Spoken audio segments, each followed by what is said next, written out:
Jim Blocky, Real Ed Aid. Today's vlog, Russian collusion wanted Trump? Come on, man.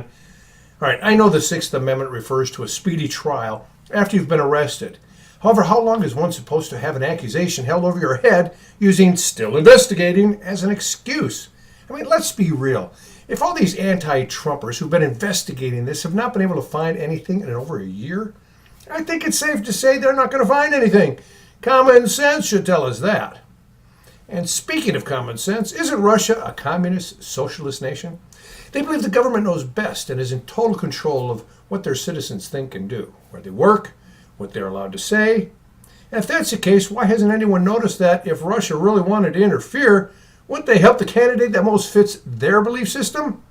I mean, President Trump is a capitalist, believes in smaller government, that the people know what's best for themselves, and the people are in control of where they work and what they say.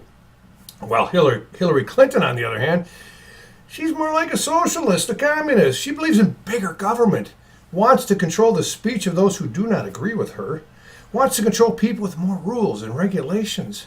Why, in the name of ignorance, would Russia collude with Trump? They wouldn't. They would support, assist, champion, and cheer on Hillary. And guess what? They're finally figuring that out. Not because of common sense, but because some actual reporters have done some proper, unbiased investigation. Unfortunately, many people will not hear much about Hillary's dealings with the Russians because the mainstream media also has socialist, communist tendencies.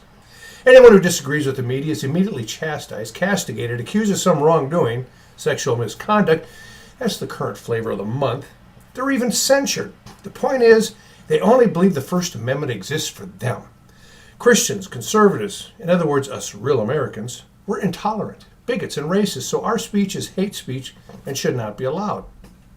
This sort of problem would not exist if our public schools would focus on teaching America's youth how to read and read properly.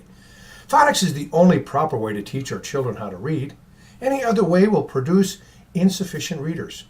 And remember, those who do not read well will not bother to find out the truth. Because you see, you need to be a proficient reader to research out the truth. Research requires reading. If one does not seek out the truth, one will be compelled by ignorance to believe what they hear. Thus, the amount of Americans who believe conservatives and Christians are hateful. That's what they believe, because that's what the media says. 40% of people in this country believe socialism's not so bad.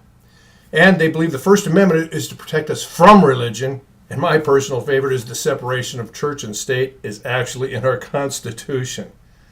See, until we fix our public schools, American citizens will continue to believe lies such as Russia actually wanting Trump as president over Hillary. This is Jim Blocky with Real Ed Aid.